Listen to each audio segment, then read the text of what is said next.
This is Brooke Özdemirol, Coffee Time. It's a very different coffee time for sure. We are all in this world going through the same things, a lots of feelings.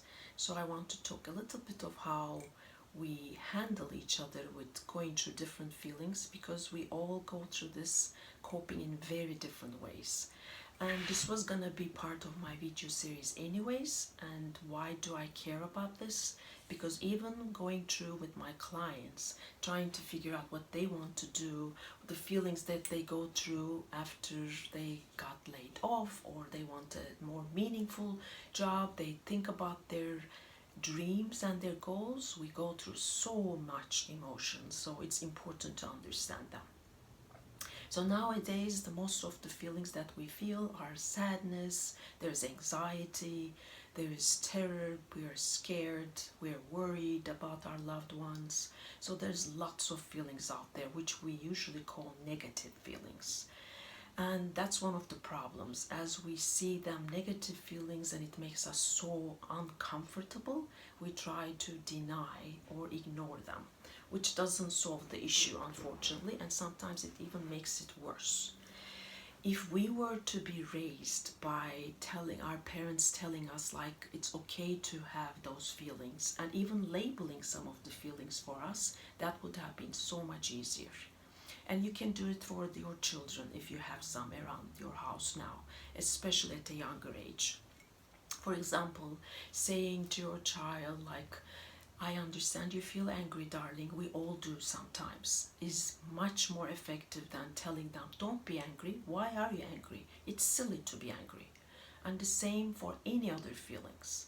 If we identify what they feel and then help them understand that it is okay to have those feelings, and that mommy and daddy also feels them, they will feel more normal. Because what happens in our childhood, if we never have our feelings to be expressed freely, we feel like there's something wrong with us to feel that way. Mommy doesn't approve of that feeling, so next time I feel it, maybe I should hide it. And that's how we get away from who we are, by hiding some parts of us from others and even from ourselves. Then in the future, when we get to be adult, when we go through any difficult time, any self-work or inner work, we have to work on these. So this is again a time where we have lots of feelings around us. We are like in a roller coaster. We have some times where we appreciate what we have, we are grateful for things we have, but then there's those times when we watch the news and we're terrorized, right?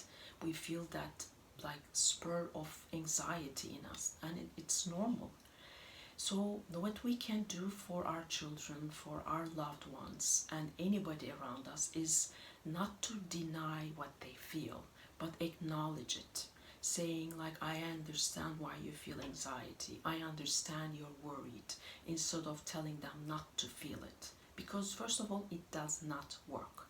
If you don't believe me, next time you feel an intense feeling, just think about someone telling you, and maybe there will be in reality someone telling you, don't be angry, don't have that silly feeling, don't feel sad, don't feel worried. Just test that in yourself. That doesn't work. You don't want to hear it, and it's for a reason, because it doesn't work. We want people to acknowledge what we feel, and after that maybe you can give them some good suggestions and recommendations on how to deal with it, but first you have to acknowledge it. So especially in this very difficult time, don't tell anybody that you love not to feel a certain way. Do not diminish their feelings. And this is not only for these hard times, but in general. If you diminish their feelings, you know what happens? They get disconnected from you. I guarantee it. They will not share when they have these intense feelings, and it makes you disconnected because you're trying to hide some part of you from others. That's what it goes down to, feeling like that you can't share all yourself with that person. If you really want to be staying connected with the people that you love, do not give that reaction. Do not diminish their feelings. One of the best things that I always remember a friend of mine told me when I was young is to say, like, you don't have any stupid feelings. They're only feelings. That made me feel so good, because all of us have those moments where we feel like, I shouldn't feel this, I shouldn't feel anger, I shouldn't feel sad. No, it's not the right way to deal with it. We have to sit with the feeling. We are never taught how to feel our feelings, actually.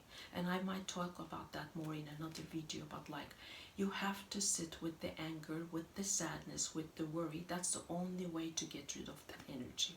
Otherwise, it stays with you. Ignorance or denial or resisting the feeling does not help us. And if you notice, it comes back in much more bigger intensity when we go through another situation which makes us feel the same way. So, for all of us, for ourselves, for others, for our children, let's not like diminish our feelings. Let's make sure that we acknowledge them in each other and even in ourselves, and know that it is okay to have any kind of feeling, and it's okay to feel them. And in another video I'll tell like how not to like have these feelings for a very long time, which doesn't help us, but how to stay with it for a while but not ruin all our days and months and everything with that. So that's a different topic, but the first part is always to understand that every feeling is okay. There are no stupid feelings, and we have to make sure that we acknowledge that in others. What seems very stupid to you, very silly for you, is not so silly and stupid for that person who's feeling. So don't make them feel like there is something wrong with them. They are a different person, they have a different personality, and especially in these difficult times, we cope with this in such a very different way. So let's respect each other's feelings and understand that it's okay. And hopefully we'll get to meet you again on another topic where our thoughts are creating lots of our feelings. So if we have more control over them, then we will have some feelings that are different than what we feel. But so far, I will end with what my friend said. There are no stupid feelings. They are only feelings. Thank you. See you next time. Bye-bye. Stay healthy and be healthy. And hopefully all your loved ones are in good health too. Thank you. Bye-bye.